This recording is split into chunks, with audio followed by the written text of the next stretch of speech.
Con esta reunión, Amazon oficializa una de sus inversiones más importantes en Aragón, su centro logístico ubicado en Plaza. Se trata de una instalación de 52.000 metros cuadrados con tecnología pionera, hasta ahora no utilizada por la multinacional, y desde donde almacenarán productos, los gestionarán y los enviarán a toda Europa. Esperan que esté operativo en 2022. Junto a él se levantará una estación logística que quieren tener ya funcionando este mismo año. Está con nosotros para hablar de este y otros asuntos el presidente de Aragón, Javier Lambán. Muy buenas tardes. Buenas tardes. Le veíamos en la entrevista. Ayer reunión también en el Ministerio de Fomento en Madrid.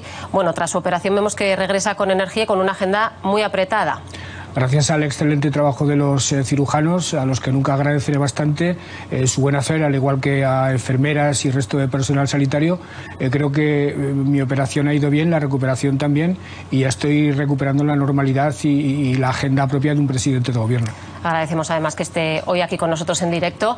Veíamos el asunto del día. Amazon sigue creciendo, apostando por Aragón. Hay fecha ya, 2022, para ese centro logístico. Se suma además un nuevo proyecto, como escuchábamos. La relación que el Gobierno de Aragón tiene con Amazon, con la multinacional, es excelente desde cualquier punto de vista, tanto en el terreno de la logística como en el terreno del Amazon de la nube, del Amazon digital, hasta el punto de que, siendo muy importantes las inversiones ya anunciadas y que se están materializando, no nos despedimos de que en los próximos meses y en los próximos años esas inversiones sean mayores y sean más los proyectos provenientes de Amazon que aterricen aquí, lo cual viene a demostrar hasta qué punto Aragón es una comunidad autónoma cada vez más atractiva para los inversores, para las multinacionales, para los inversores de aquí, merced a su excelente situación, merced a sus excelentes comunicaciones, merced en definitiva a la política logística que se viene desarrollando desde hace algunos años. Habla de esas previsiones y de esa confianza en el futuro por algún otro proyecto que podamos conocer pronto. Hemos ido viendo proyectos en los últimos meses relacionados con la agroalimentación, relacionados con la industria farmacéutica. Vamos a ver más. Saben ustedes que somos partidarios siempre de que este tipo de anuncios los hagan los propios industriales, los propios empresarios. Ellos son al fin y al cabo los protagonistas y los que deben manejar la información. Pero se cumplen nuestros pronósticos y anuncios como el de hoy demuestran hasta qué punto no hablamos nunca en vano. ¿Hay una previsión de empleos que generarán todos estos proyectos de Amazon? A nosotros se nos han dado cifras que son francamente esperanzadoras y que nos invitan al optimismo, pero esto, perdone que le diga, también son datos que en su momento darán ellos. Es a ellos a quien les corresponde este tipo de protagonismo. Pues vamos a hablar de economía y de empleo más a corto plazo. Se ha contenido, podríamos decir, la emergencia sanitaria. La última vez que estuvo en este plató, 12 de marzo, había el triple de enfermos en las UCIs, apenas estaba vacunado el 5% de la población. Hoy son ya el 42% de los aragoneses los que tienen esa pauta completa. Se ha sujetado, se ha contenido la crisis, la presión hospitalaria. ¿Qué es lo que ocurre con la crisis económica y social? ¿Cómo se aborda esa quiebra que ha dejado el COVID en tantos negocios? Bueno, durante muchos meses nos hemos dedicado de manera absolutamente prioritaria, yo diría que obsesiva, a combatir la pandemia, a combatir el virus. Creo que en general hemos trabajado bien, tanto el Gobierno como los agentes sociales, desde luego el sistema sanitario, que ha demostrado una altura profesional, ética y de compromiso absolutamente admirable. Hemos tenido apoyo de algunos grupos de la oposición, que nunca les agradeceremos bastante, dicho sea de paso.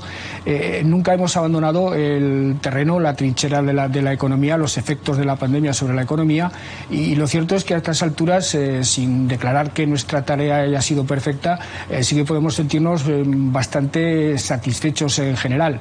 Los sectores más castigados, que han sido el turismo y la hostelería, cuando termine este año, contando las ayudas del 20 y del 21, habrán recibido cerca de 90 millones de euros en ayudas. Somos la comunidad autónoma que más está ayudando al sector de la hostelería y el turismo. Ahora estamos lanzando un plan de 141 millones adicionales para todos los sectores afectados por la pandemia, pero además nos estamos centrando no solo en combatir los efectos inmediatos de la pandemia, es decir, nos estamos centrando no solo en la recuperación de la economía, sino también en el relanzamiento de la economía, en recuperar la agenda inicial de la legislatura, la agenda del Aragón social, verde y digital, porque estamos convencidos de que, a pesar de los efectos absolutamente demoledores del virus, podremos terminar estos 4 años años habiendo cumplido nuestros objetivos, tanto en términos de reforzamiento de los servicios públicos, de la sanidad, de la educación, como en términos de avance en el terreno de imprimir un sentido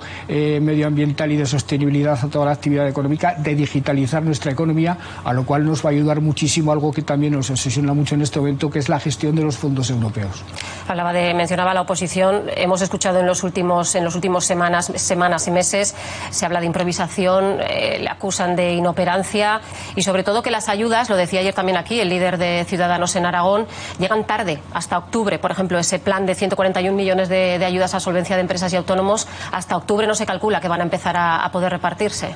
Lo cierto es que cualquiera que conoce la administración por dentro sabe que somos tan garantistas, la administración española y la autonómica también, aunque creo que con la ley de agilización administrativa que entrará dentro de poco en funcionamiento, gran parte de los problemas de ralentización los superaremos, pero ahora mismo somos tan garantistas que desde que se toma la decisión política hasta que las ayudas o cualquier tipo de medidas surte efecto pasa muchísimo tiempo, hasta el punto de que no solo desesperamos a los receptores de las ayudas, sino que nos desesperamos nosotros también.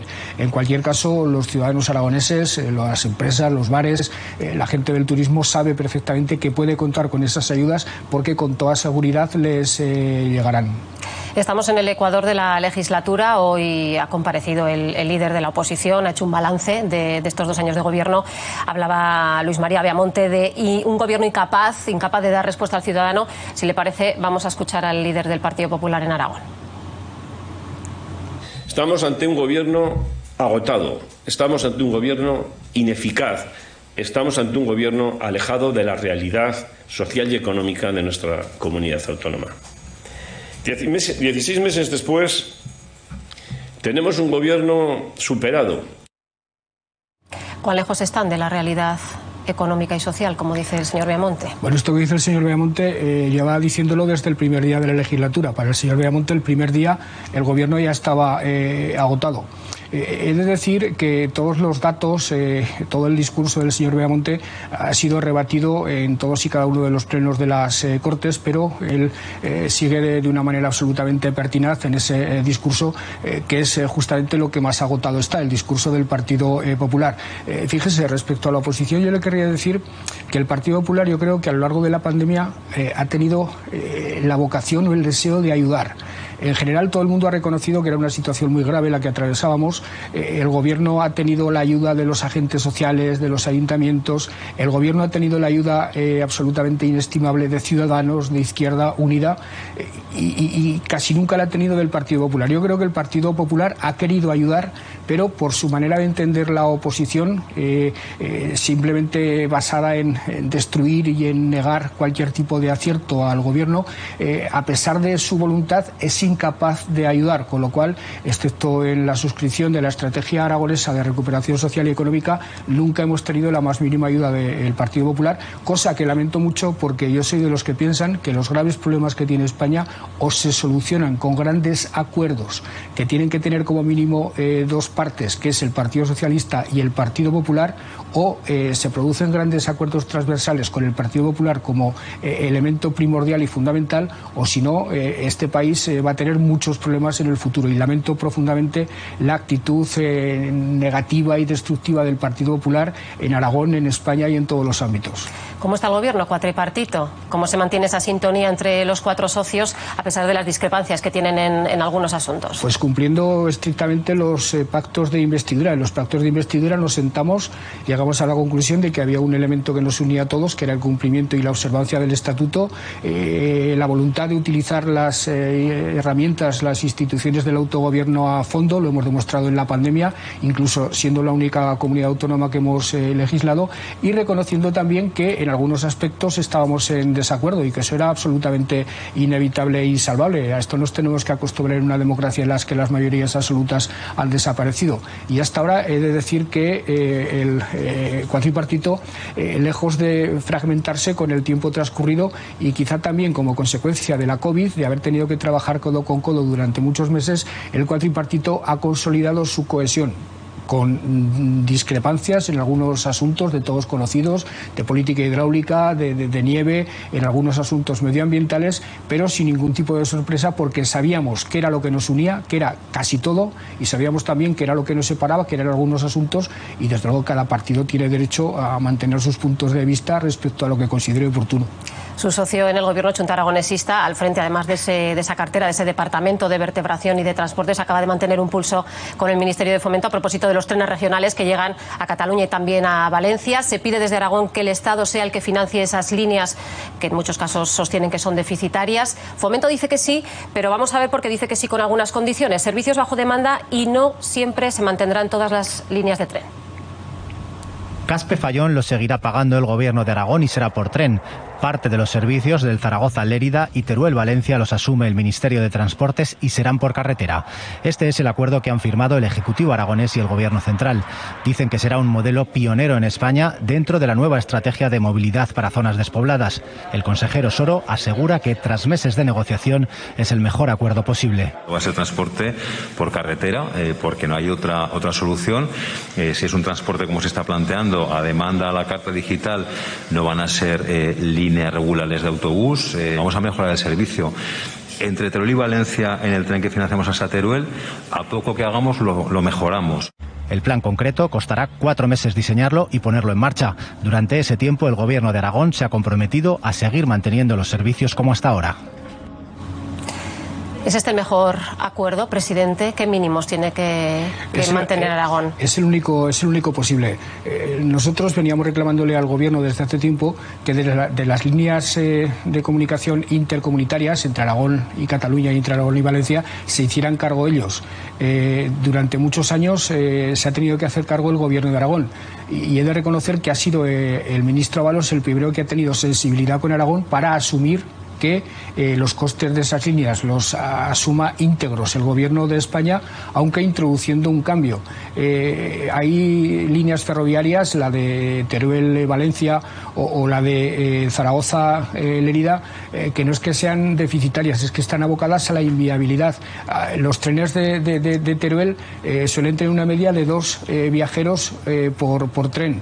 Los trenes de Lérida una media de 36 viajeros. Eso es insostenible. Hay que buscar otra fórmula que nos la da la acomodación a las demandas reales de los ciudadanos a través de servicios por carretera digitalizados, ajustados absolutamente a la demanda, y esto es lo que vamos a intentar hacer en los próximos 4 meses, hablando el Ministerio y hablando el Gobierno de Aragón, para que aquellas líneas que hasta ahora pagaba el Gobierno de Aragón las pague el Gobierno de España, pero con este nuevo sistema que es por otra parte con el que el Gobierno de España va a ir aplicando progresivamente a todos los trenes de esta naturaleza que son absolutamente inviables e insostenibles. Hay que tener en cuenta que en muchas ocasiones cada viajero de los trenes de los que he hablado le cuestan al contribuyente cerca de 300 euros. Esto no hay economía que lo sostenga. Los ciudadanos tienen derecho al servicio, pero hay que exprimirse la cabeza y ser imaginativo para prestarlo de una manera sostenible económicamente sin que el ciudadano pierda el derecho ni la calidad del mismo. Y eso estoy convencido que lo vamos a conseguir, y por eso el consejero y yo mismo estábamos sustancialmente felices. Sé que de momento habrá resistencias y reticencias por parte de los ayuntamientos y demás, pero vamos a hablar mucho con ellos, les vamos a dar mucha participación para que al final ellos mismos se convenzan de que la fórmula elegida es buena. Vamos a hablar del campo, el campo aragonés, que no está muy satisfecho, su consejero Olona tampoco, porque le escuchábamos ayer con esa reforma de la PAC pactada por los ministros de Agricultura de la Unión Europea.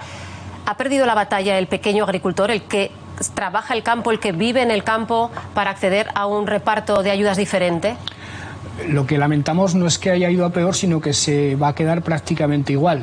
Aragón ha liderado en España una posición secundada por otras comunidades autónomas y también por algunas organizaciones agrarias, en el sentido de que la PAC, el primer pilar de la PAC, el pilar más sustancioso desde el punto de vista económico, dejará de regirse según derechos históricos y todo el dinero se aplicará directamente al agricultor profesional, al que vive de la tierra, al que está en el pueblo, al que trabaja en la tierra y al que tiene en definitiva que fijarse como población y mantener una economía tan importante como es la economía agroalimentaria.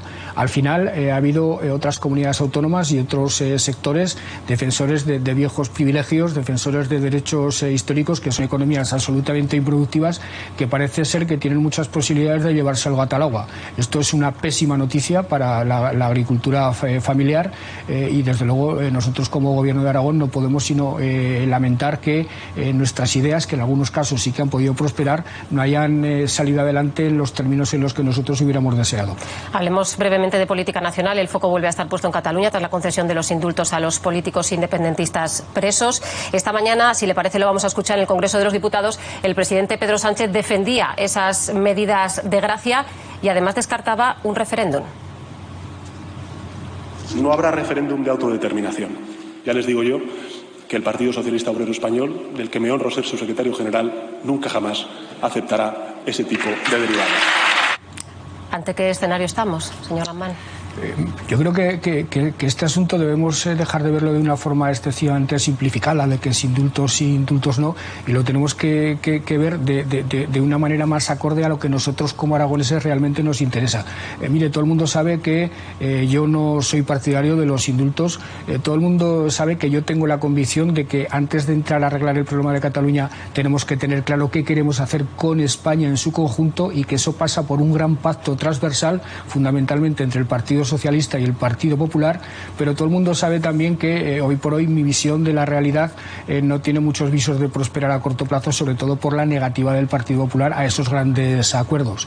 El presidente del Gobierno ha planteado una hoja de ruta que pasa por los indultos, que pasa por poner en funcionamiento una mesa con el Gobierno de Cataluña, y yo creo que el presidente Sánchez merece un voto de confianza que es el que yo le he dado, aunque he de reconocer a continuación que soy muy escéptico. En cualquier caso, y esto me parece absolutamente fundamental, ocurra lo que ocurra, prospere la mesa con los catalanes o lleguemos algún día por fin a esos grandes acuerdos transversales entre el PP y el PSOE para decidir qué queremos hacer con España y luego decidir qué hacemos con Cataluña dentro de ese nuevo concepto de España, pase lo que pase, nosotros como aragoneses y yo como presidente del Gobierno de Aragón, a lo que me tengo que dedicar fundamentalmente es a intentar que en cualquier escenario Aragón no solo no salga perdiendo, sino que salga ganando. Por tanto, mi prioridad en este momento es defender los intereses de Aragón para que en ningún caso queden dañados por decisiones que se adopten en mesas en las que nosotros no estemos. Por eso yo exijo estar en las mesas, por eso yo exijo participar en las grandes decisiones que se adopten respecto a España, primero porque creo en España y segundo porque mi principal responsabilidad es defender los intereses de los aragoneses. Y yo creo que el debate lo tendríamos que centrar sobre todo en eso, en cómo defender de manera eficaz, de manera útil, los intereses de los aragoneses. Y aquí invito a todas las fuerzas políticas de la comunidad a que nos pongamos de acuerdo. Intentémoslo por una vez. Pues hay un proyecto que parece que une a Aragón y Cataluña, un proyecto de Juegos Olímpicos de Invierno en los Pirineos para 2030, que el propio Pedro Sánchez ha defendido también esta mañana en el Congreso de los Diputados. No es un proyecto, dijéramos, nuevo. ¿Cuál es la posición de Aragón? Sobre este proyecto he hablado en algunas ocasiones con el presidente del Gobierno, con el presidente Sánchez. He hablado en muchas ocasiones con el presidente del COE, con Alejandro Blanco, el presidente del Comité Olímpico Español. Alejandro Blanco nos ha visitado en algunas ocasiones en el Pignatelli. He hablado con políticos catalanes del PSC. El consejero Faci, junto con algunos expertos, ha participado en reuniones técnicas para ir perfilando la candidatura, pero tengo que decir que en este momento, al menos según la información de la que nosotros disponemos, la candidatura está verde. ¿Es interesante ese proyecto para Aragón? Sin duda. Unos Juegos Olímpicos de Invierno liderados necesariamente por el Gobierno de España, pero con participación de Aragón y Cataluña, es un gran proyecto. Ahora bien, no vamos a suscribirlo ni vamos a participar en él a cualquier precio. Desde luego, para estar en ese proyecto, Aragón exigirá estar exactamente en pie de igualdad con Cataluña, insisto, en pie de igualdad, y desde luego no me parece una buena manera de empezar que el Gobierno de España, lo hizo ayer mi buena amiga la portavoz Montero, hable de la candidatura Pirineus-Barcelona. Aragón no formará parte de una candidatura Pirineus-Barcelona. En la propia denominación tendrá que dar a entender con toda claridad que es una candidatura del Gobierno de España, de dos comunidades autónomas que se relacionan dentro de ese proyecto exactamente en pie de igualdad. Si se cambia el nombre, quizás estemos en otro momento para definirlo. Pero yo confío en que como todo el mundo sabe que para tener éxito en el Comité Olímpico Internacional las candidaturas tienen que estar muy bien fundamentadas, tienen que tener fuerza, tienen que estar bien justificadas, creo que todos antepondremos el interés general a pequeñas visiones particulares y por tanto confío en que lleguemos a un acuerdo. El presidente del COE, ayer mismo hablaba con él, con Alejandro Blanco, y lo veía en buena disposición, y podamos hacer un proyecto en el que todos nos sintamos cómodos. Javier Lamán, le agradecemos mucho que haya estado con nosotros en directo en este informativo y le deseamos que vaya todo muy bien. Muchísimas gracias. Gracias.